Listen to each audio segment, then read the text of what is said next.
They threw me out when everything was ready. Not when I still had doubts, not when something was going wrong. But when all that was left was to put a ribbon on the entrance, pour sparkling wine and say, "We're open. The restaurant is mine. The idea is mine. The name is mine." The team was assembled by me. I drew this map from scratch, from the sketch of the tables to the color of the napkins, which were supposed to smell like fresh lavender. And instead of gratitude, I received the phrase, "Thank you for your work, we'll take it from here." Just like that, without explanation, without a final toast. No, Beatrice, this is thanks to you. No, just, we did it. 11 months. 11 months that I lived as one long working day. First, as a senior concept consultant. Then, as a menu designer, chef, recruiter, brand architect, house manager, decorator. I was both the front and the back. I was the inspiration and the hands. I was the one who saw this restaurant when it existed only as a word in a presentation, Starlight Rose. And Henry said at the time, "This will be the pearl of our hotel, and you, Beatrice, will be its jeweler." I didn't believe Henry. I believed the idea. I saw how tired people were of the fake, how they were looking for the real thing, and I wanted to create a restaurant that doesn't whisper, luxury, but says, clean, honest, with a soul. But 2 weeks before the opening, when I was showing the final slides with the seating arrangement, with the lists of suppliers, with the seasonal tasting set, Henry didn't even look at the screen. "It's too simple, too farmhouse. We're running a luxury hotel here, not a country festival." "Henry, the concept is farm to table, with an emphasis on local, seasonal, ethical." "Beatrice, you're a great assistant, but not a visionary. Your task is complete. We have hired someone else, and please, no drama." He didn't fire me. He crossed me out, from my own project, from my own kitchen, from the space in which I invested not only tastes, but myself. And the worst part is, I let it happen in silence. I left the office. I didn't say anything to anyone. I didn't cry. I didn't fight. I just breathed in. I breathed it out, and walked away. That evening, I walked slowly through the hall. The tables were not yet set. There were no flowers or place settings, only lacquered wood from Oregon, which I had personally chosen. My fingers slid over the surface. I stopped at the window, and then I walked out. Across the street was a building I had seen hundreds of times, a former antique shop, empty, dusty, with a sign saying "For rent." There is a dent in the floor from a heavy chest of drawers. In the corner is a fragment of a mirror. There was silence in the window. I looked at this room, and for the first time in a long time, I felt silence without bitterness. Not a failure. It was the beginning. And now the question, why did Henry fire Beatrice right now? What was he afraid of losing? His own control? Influence? Or is he afraid that the truth about the authorship of the idea will come out? Who is the new boss he hired, or is he just a front for investors? Do he and Henry have a personal connection? What will Beatrice do with the space across the street? Will she open a new restaurant in contrast? With the same concept, but free of the corporate superstructure? Does she have the resources, the team, the support? Or will she receive unexpected help from those who have also been passed over? And most importantly, what in her past gives her the strength to create something more than just revenge? Perhaps she has already lost something important. Perhaps this is not the first time her talent has been appropriated by others. But to take the first step, I had to remember who I was before I let Henry decide what I was worth. And so, the empty store looked at me like an unfinished recipe, and I already knew what to add. I was up most of the night, not from anxiety, not from resentment, but because I finally had some space in my head, a silence that does not tear you apart but allows you to think. My notebook was covered with inked lines, imperfect diagrams, grocery lists, sketches, and fragments of titles. I wasn't writing for anyone, not for a presentation, not for an investor, not to defend something. I was writing to remember who I was, before Henry, to Starlight Rose, before all those luxurious curtains, glossy menus, and phrases like Instagram experience, before they tried to turn the kitchen into a fake opera with climaxes, filters, and applause instead of taste. I remembered the early years: food trucks, dusty roads, fairs, free tastings in the rain, nights at the farms when June and I would lay out everything we'd harvested during the day on makeshift tables. It wasn't a business. It was honest. At that time, no one was saying farm to table as something fashionable. For me, it was ethics, the connection, people, products that still had sunshine in them. And while Henry was sitting in business school classrooms studying cases, I was learning from the soil, from the seasons, from the grandmothers who made dinner for 6 from one turnip and still had enough left over for tomorrow's lunch. I already knew that my new restaurant would not be about status. It would be about the truth. Blossom is not a restaurant. It's an experience. The opposite of Starlight Rose. No varnish, no gilding, no waiters with mustaches and rehearsed smiles. I called the first person I trusted the most. June, this is not a rematch. This is a homecoming. But the restaurant is across the street from them. It looks like revenge. It doesn't matter how it looks. It's how it's going to feel. She was silent. Then she said, I'm with you. Always. Then came Celia, my former sous chef. No questions asked. No, are you sure? Just a short one. I'm already washing my apron. Then there was Jared, a supplier who still remembers how I saved his batch of peaches when the heat was destroying all life. I made a sorbet out of them, which was featured in the magazine. B, you owe me. Choose, radishes or microgreens. They didn't ask what happened. They knew, because they had worked with him too, and they knew what it was like to be forced to keep silent. I spent the whole morning in silence, standing in the middle of the dust and shadows. The room was old, wooden, and smelled of the past. The present, no makeup, no restorations, and it suited me. When the first vase fell off the shelf with a thud that echoed through the walls, I wasn't afraid. I smiled, because that's how it all starts. Not with fanfare. It starts with breaking the old to build the new. They thought they had kicked me out of the restaurant, that they had written me out of the story I was writing, but all they did was to set me free. I didn't know what Blossom would look like yet. I didn't have a clear budget. I didn't have a 10-year plan. I didn't have an investor, but I had the most important thing. I knew that Blossom should not reflect a concept, but the truth. And the truth doesn't need permission. It needs a voice and space. And people who don't ask the question, will you make it? Because they know you already have. My voice was heard in an advertisement that I did not write. My menu is under someone else's name. And my restaurant didn't even have a door yet. It started small, with a sign. Antique Treasures. Closing down sale disappeared from the window on the very first day, as if someone had erased the last memory of the time that once was. Along with it, the smell of old lavender that had been soaking into the wallpaper and wooden shelves for decades. All that remains is bare walls, tons of dust, and my name on the lease. I had 3 weeks. Not until Blossom opened, until Starlight Rose opened, which now had a different chef. More adapted to the modern consumer, Henry said in an interview, as if I were an old modem in a Wi-Fi world. But it wasn't about competition, it was about attention, because the world forgets, and it does so quickly, and if you don't shoot in time, you will be forgotten. Even those who dined on your dishes yesterday licked their fingers and said, only you can make a pumpkin like that. We worked around the clock. Me, June, Celia. 2 students from the culinary school that I used to mentor, now carrying bags of flour like they were going to the Olympics.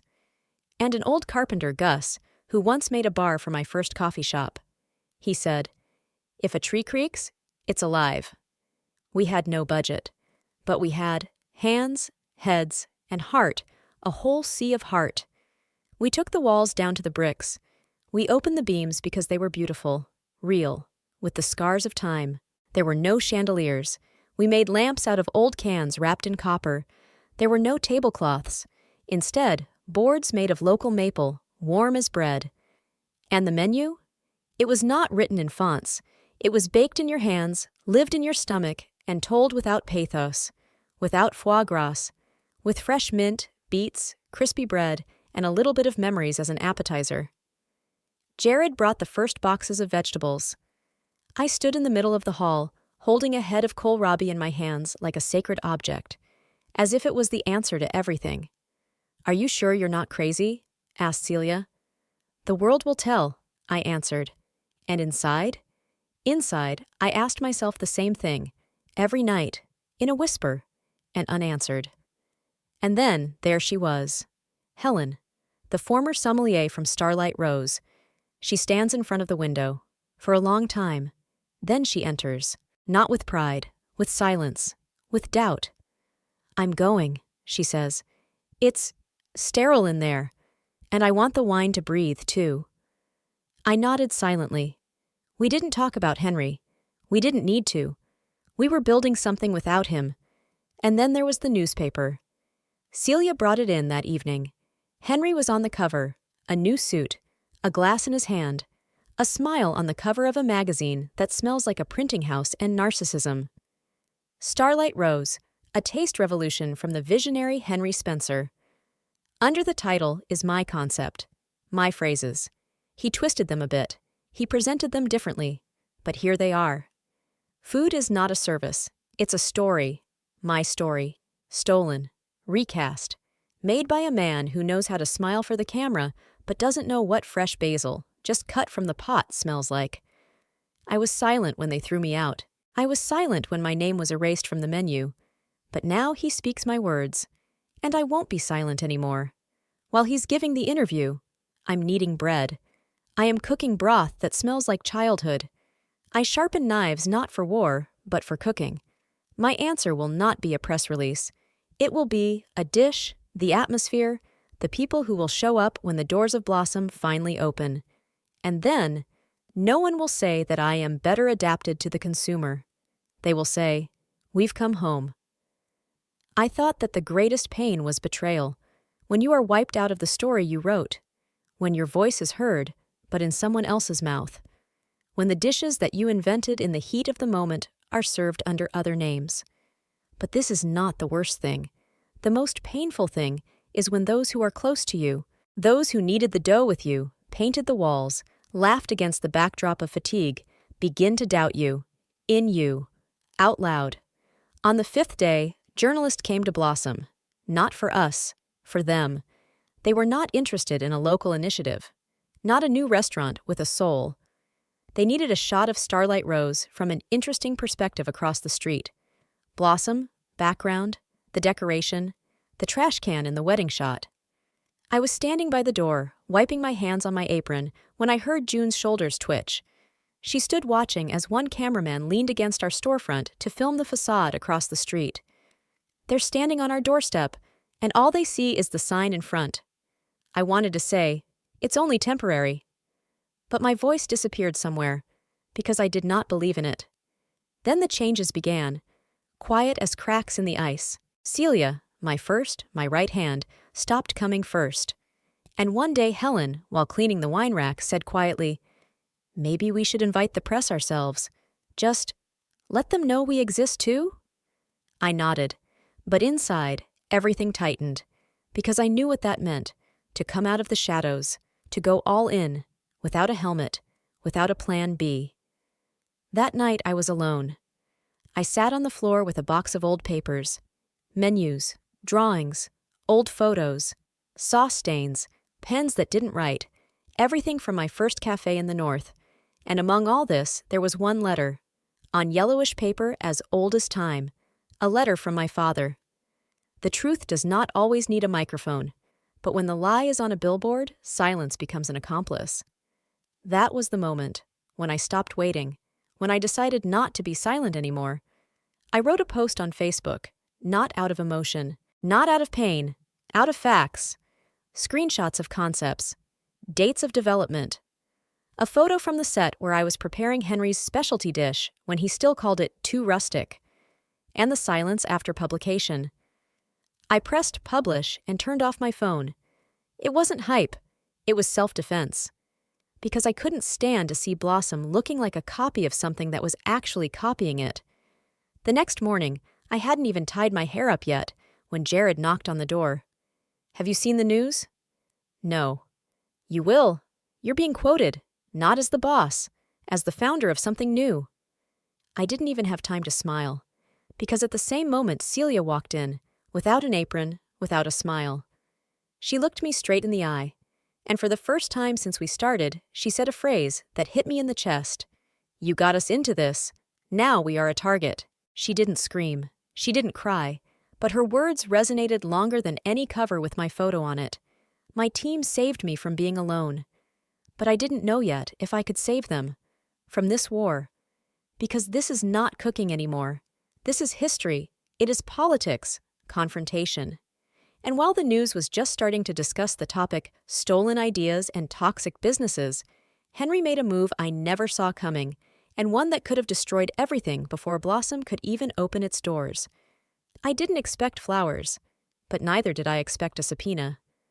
The letter came on Sunday, when the world usually slows down, when even the alarm sounds softer in the morning, when you finally allow yourself to sit on the porch with tea, as if everything is really going to be okay. The envelope was thin, like nothing important, but the paper was heavy, with a seal, Whitaker and Rowe. I knew the name. Everyone knew it. The Starlight Rose Law Firm. Allegations of disclosure of trade secrets. Attempted defamation. Demanding a public retraction within 48 hours. Phrases that look formal, but they sound like an attempt to make you feel ashamed, even if you are not guilty. Celia sat in silence. Jared looked like he was losing not just a supplier, but his future.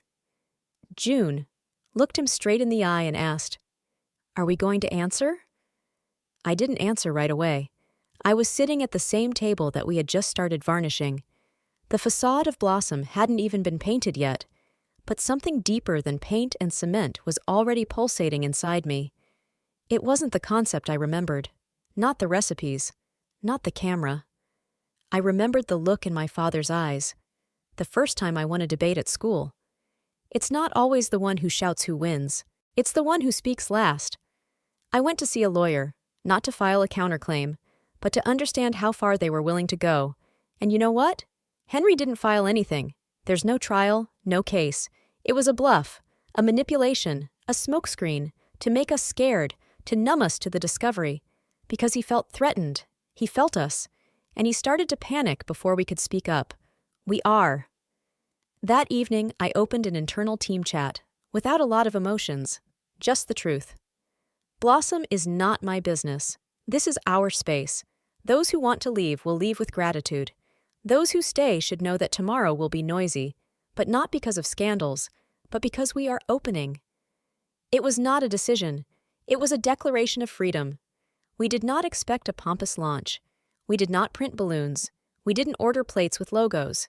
At 9 a.m. on Monday morning, I opened the door to Blossom by myself, without a ribbon, no microphone. I just opened the door, and I personally put down the first plates, not author's dishes.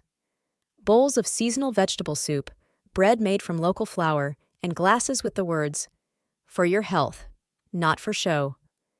This was not marketing. It was our good afternoon. An hour later, the first post appeared on a local blog, a restaurant that smells like a garden, not an ego. I didn't cry, but that day, for the first time, I wasn't afraid. Blossom didn't scream, "Look at us!" He whispered, "We are here, and we're here to stay."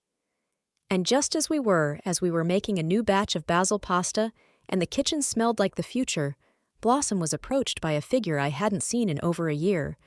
And I realized at first glance, everything was going to be different now. His appearance was like the smell of cinnamon in the air familiar, but with a hint of anxiety.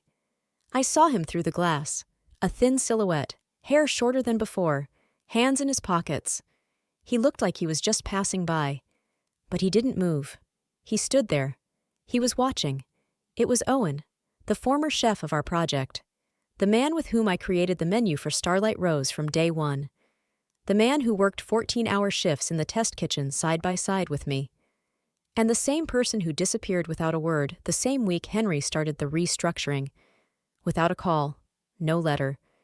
He just walked over to the side where he thought there would be light. I walked out on my own. The team was busy having lunch, and I knew it was better to catch this conversation outside than in the hall. "Hi, Bea." The voice was the same. Soft, smooth, dangerous. "Owen, can I talk to you?" "Can I?" "No, I need to." We went to a nearby coffee shop, and I forced myself to listen. Not to forgive, but to listen. He didn't make any excuses. He just said that he left because he thought Henry would put him in my place. That such things are not contradicted. That it's just business.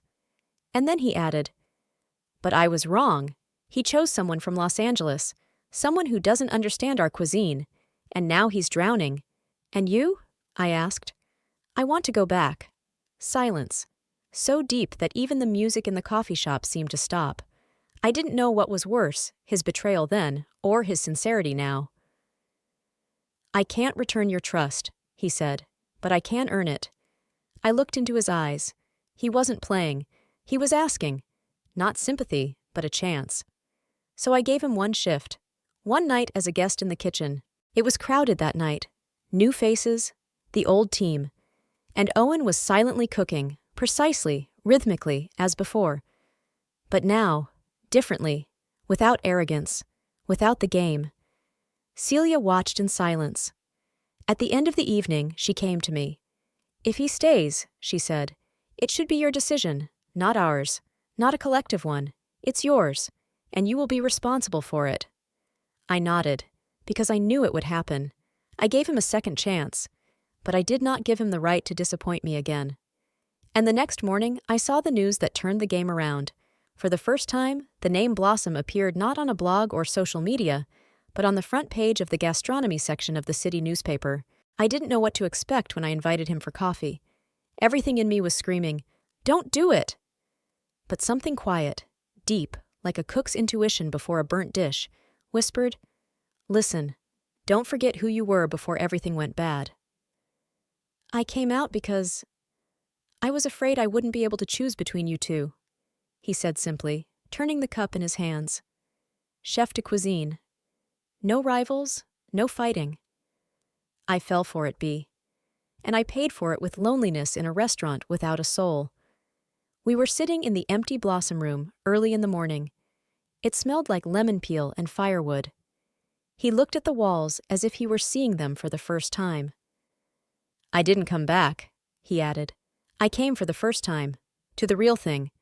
I didn't know what hurt more, the fact that he had left then, or how sincerely he wanted to make amends now. I gathered the team that evening. No drama, just honestly. "I'm not asking you to accept him," I said, "but I'm asking you to give him a chance to prove that he's not here for the status." There was silence, and then Celia sighed. "If he tries to dictate how I cut onions, I'll leave.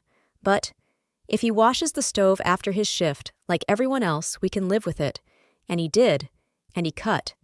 And he listened in silence as we changed the recipes he once thought were perfect.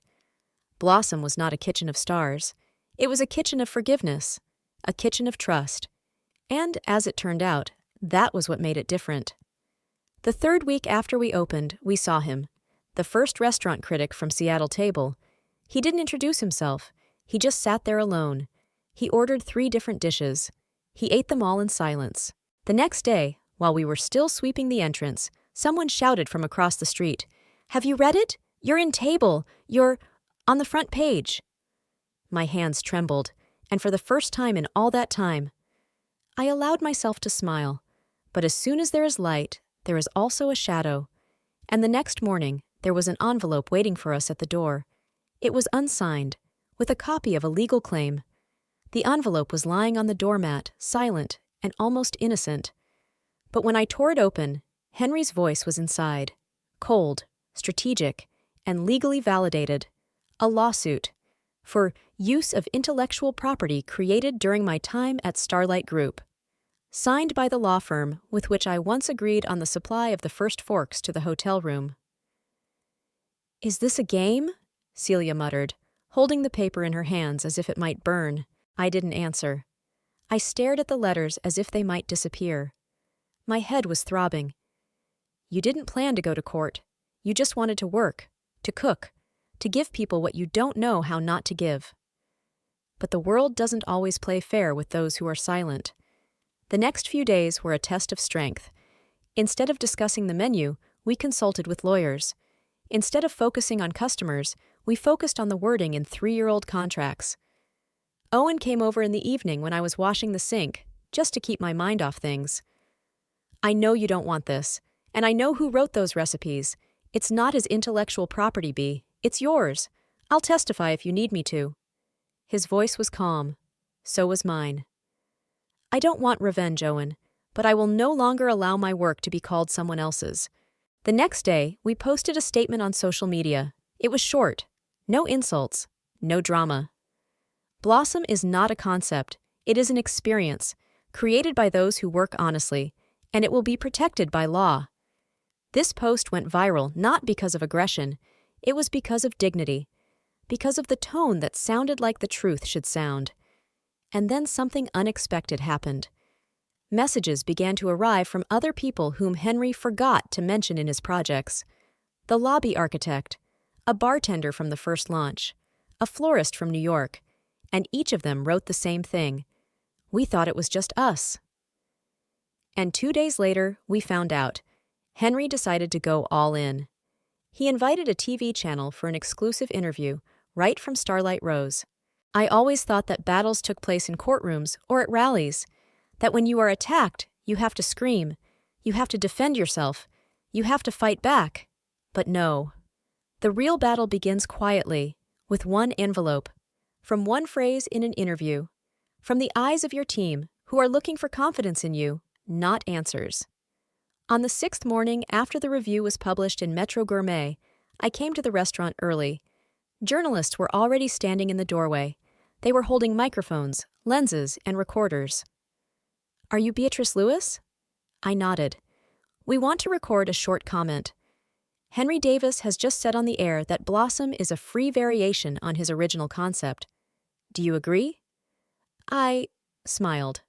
Not with joy. Because it was expected. Because instead of creativity, he had only templates. I passed by, silently, but something was buzzing inside. My team was already waiting for me in the office. Celia, Jared, June, even Owen, everyone already knew. The phones were turning red. "This could hurt us," June said. "It already is," Celia replied. Owen was silent. Then he just put the printout on the table. "Lawsuit. Henry v. Blossom. He doesn't want to destroy Blossom. He wants us to give up. He wants me to return to silence, into the zone of, sorry, I'm not made for public conflicts, to the role of a woman behind the scenes. But this time, no." At 18 o'clock, Henry's second interview came out. It was pretentious, with music, black suit, a silver fork on his jacket. We put our heart and soul into Starlight Rose. The ideas that are now appearing in Blossom are not new. It was a process, and I don't want to devalue anyone, but we have to call a spade a spade. I got up. I turned off the TV. In the evening, I opened my laptop. I opened the editor. And I started writing not a manifesto, not a press release, but a confession. I was silent, not out of fear, but out of choice. But silence that allows lies to grow is no longer a virtue. I do not want war, but I want the truth. Blossom is not a reaction. It is a result, not a copy. It is evolution. And if I am forced to prove it in court, I will. But first of all, I will prove it to everyone who enters this door, with taste, service, sincerity. I did not steal. I created it. And I'm not giving my vote away anymore, because it is mine. When I pressed publish, my hands were shaking, but my heart was calm. At 23:47, I received a message. "Would you like to appear on City and Business tomorrow at 19 o'clock? I looked at the text. I thought about it. And for the first time in a long time, I didn't hesitate. Yes, the stage was lit. The cameras were pointed. The microphone was open. I was sitting across from the presenter, who was used to splitting politicians, executives, and influential businessmen. But today, her look was different. It was as if she knew that I had not come to fight. I didn't come to be silent. "Beatrice, why didn't you speak up before?" because I believed that my voice didn't matter if the case spoke for me. And now? Now I know that silence is also a voice. It's just that sometimes it needs to be heard out loud. I did not accuse. I didn't name names. I did not say, he stole, or I was the first. I talked about the process, about values, about how Blossom was not born out of spite, but grew out of love. For the kitchen, to people, to silence.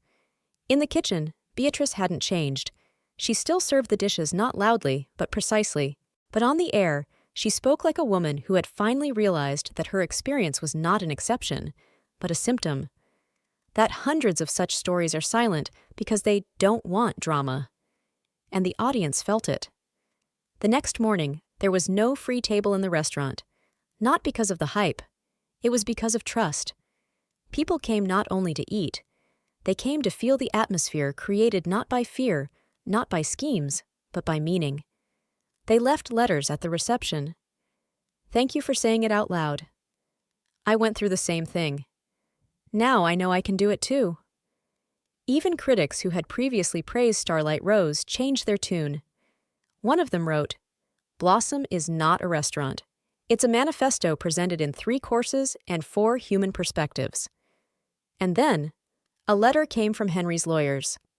The lawsuit has been withdrawn. No apology, no explanation. But I didn't need any explanations, because I saw the statistics. The number of bookings at his restaurant had dropped by 47%, and not because of me, but because of the truth. In the evening, we all gathered in the hall, not as a team, as a family. Celia raised her glass. To Beatrice. To Blossom, June added.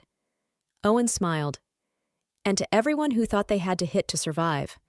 But it turns out you just have to stand. I didn't make a toast. I just looked around. And I realized this was not my triumph. It was our joint proof that dignity is not a form of presentation. It is the essence of a person. And if it was not broken then, it will never be broken again.